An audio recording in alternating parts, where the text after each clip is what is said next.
Bueno, mi nombre es Fernando Tuesta Soldevilla, soy politólogo, profesor principal de la Pontificia Universidad Católica del Perú y muy agradecido por la invitación eh, dada por Enfoque Derecho.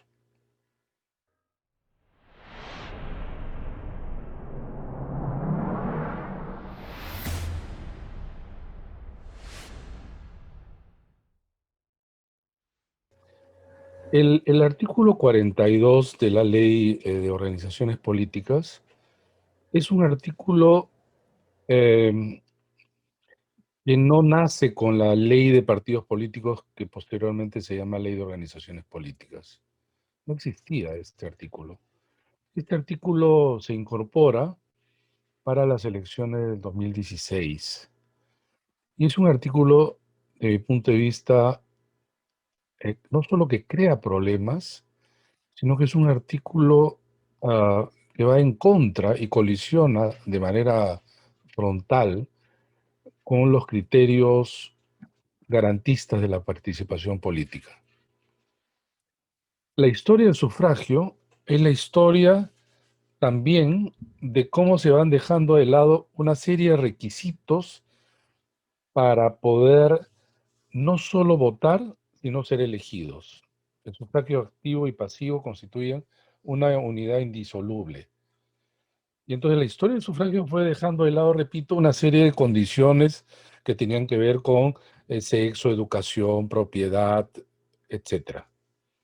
Y entonces nosotros ingresamos ya con la Constitución del 79, e incluso yo diría hasta el 2006, con la posibilidad del voto de policías y militares en la ampliación mayor que hemos tenido del sufragio en nuestro país.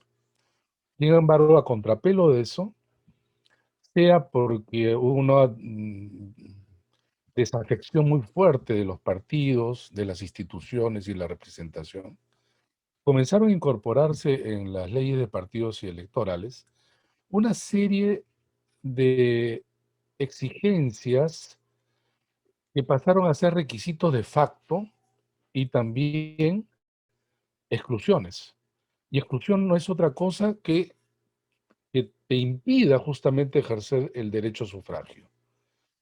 Desde ese punto de vista, que además concuerda con el artículo 23 de la Convención Interamericana de Derechos Humanos, donde se señala de manera taxativa que, salvo cuando en condiciones extremas, como por ejemplo, de una condena de orden penal, ¿no?, que te inhabilite, no hay más, no hay más. Entonces, en nuestro país se incorporan dos figuras, y hago toda esta antesala para entender lo de López Aliaga. Hay dos figuras que se han convertido en nefastas para la participación política. Uno, la hoja de vida. La hoja de vida, inicialmente, y quizá ingenuamente, se pensó que era un instrumento de información para el elector, cosa que en general la gente no lo usa, los 25 millones de peruanos no están descargando. Y era interesante, ¿no?, para conocer una serie de informaciones. Resulta que ahora es un engorroso, burocrático eh, instrumento que se ha convertido en una guillotina de la participación política. Y de esta manera se han excluido escandalosamente a candidatos. Esto no existe en ninguna parte, ya no digo de Europa, Estados Unidos, de la región latinoamericana. No existe. Y lo que se ha hecho es, ante una situación eh, de un determinado caso y que sea controversial, ajustarlo, crear más casillas, crear un renglón, ¿no? Cuando en realidad ese no era el tema. Porque tú no estás participando para un concurso público para ser, pues, gerente, un funcionario, un representante político. Y como tal, lo único que cabe es exigir los requisitos ya constituyen estándar internacional: nacionalidad, edad, estar inscrito en el padrón o registro y nada más. Los otros se constituyen entonces un requisito de facto. Pero no solamente eso, sino luego viene el tema del artículo 42 que tiene que ver con las dádivas y promesas en campaña electoral.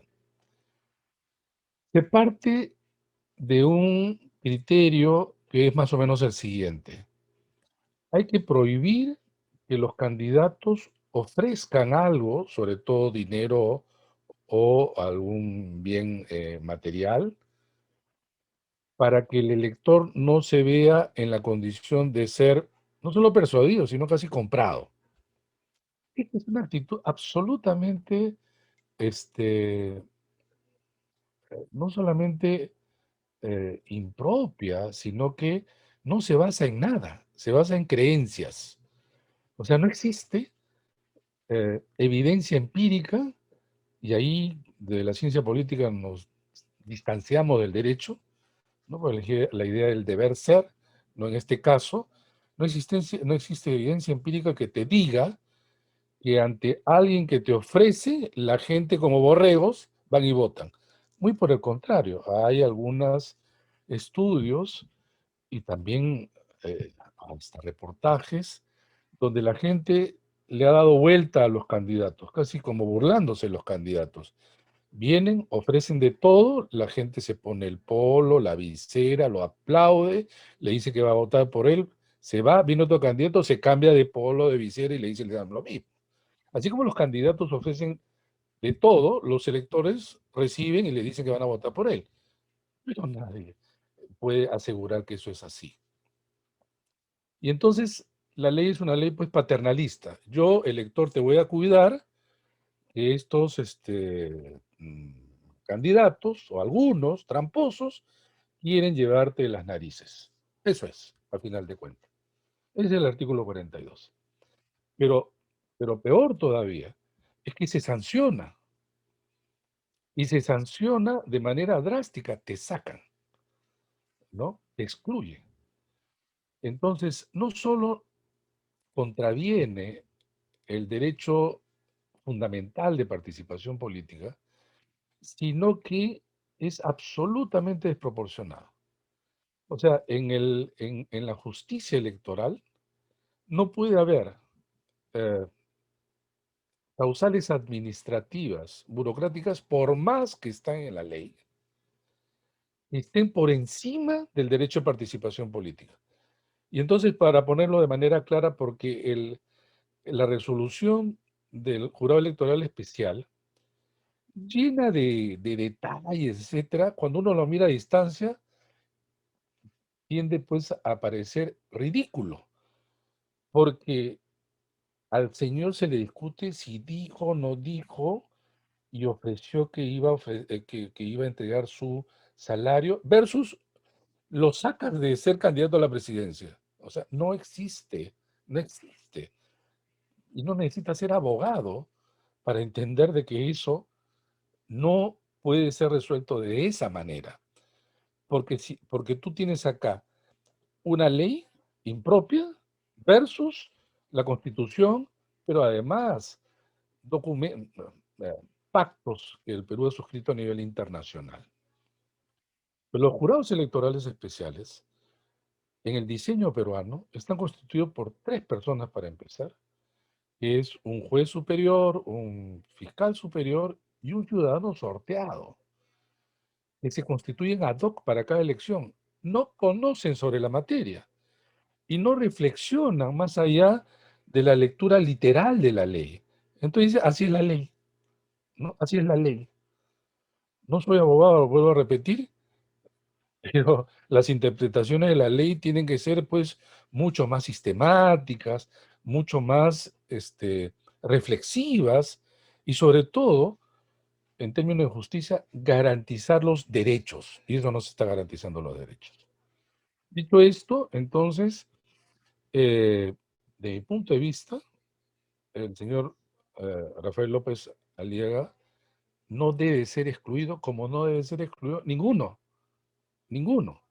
Ahora, ¿qué pueden hacer el jurado electoral especial cuando la ley dice eso? Pues razonar de otra manera, razonar de otra manera.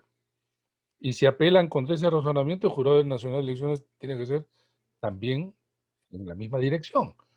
O sea, tan es así que los informes de las misiones electorales de la Unión Europea, de OEA, por decir solamente el 2, y Transparencia en el 2016, todos dijeron más o menos, en otros términos, lo que yo estoy diciendo, ¿no? ¿No se ha cambiado la ley? Pues no se ha cambiado, es cierto. Pero eso no quiere decir que porque no se ha cambiado tienes que volver a cometer el mismo error. ¿Cuál es el significado que tuvo la exclusión del señor Julio Guzmán y César Acuña hace 5 años, que retiraron a dos candidatos presidenciales que sumados tendrían más o menos el 30% de la intención de voto? O sea, sustrajiste a los electores su intención de votar por ellos. Y ahora podría ocurrir lo mismo con el señor, en este caso López Aliaga, también puede ser el señor Forsyth, por la hoja de vida, que claro no es el tema, pero digamos sumados. Quien tiene que decidir es el elector. Y para mí esa ley tiene que ser modificada. Claro, esto, sin embargo, recibe el aplauso de la gente, ¿no? Dicen, comienzan a señalar pues que ofrecen y manipulan a la gente, ofrecen refrigeradoras, cocinas. Un poquito de reflexión hace pensar pues que ¿cuánta gente puede ser, digamos, encausada? Estamos hablando de 25 millones de electores. Vamos a regalar pues 1 millón de cocinas, ¿no? Es absolutamente absurdo, ¿no? En el caso de López Aliaga, el absurdo llega al máximo todavía. ¿Por qué le está diciendo? Yo no voy a recibir mi sueldo, sino lo voy a entregar, ¿no? Puede ser que sea un acto demagógico. Puede ser que sea un acto demagógico. Por digamos, afirmación, la gente abrumadoramente va a ir a votar por él. O sea, ese es un sinsentido. Es un sinsentido, ¿no? Conclusión, de mi punto de vista, el artículo 42 sigue colisionando con el derecho fundamental de participación política, pero que además es un derecho que cuando se colisiona no es reparable, porque tú no es que vuelvas de acá a 5 años pues vuelves a postular, ¿no? Como sucedió en el año 2016. Probablemente Julio Guzmán hubiera ganado la elección, porque la intención de voto, las encuestas lo ubicaban no solamente con una posibilidad mayor, sino que en la segunda vuelta hubiera podido ganar, digamos, por poner solo un escenario. ¿Cómo vas a resarcir eso? Nunca. Entonces, estos artículos yo creo que no hay que valorarlos solamente en la pequeñez de la letra de la ley, ¿no? Tiene una reflexión mucho, mucho mayor.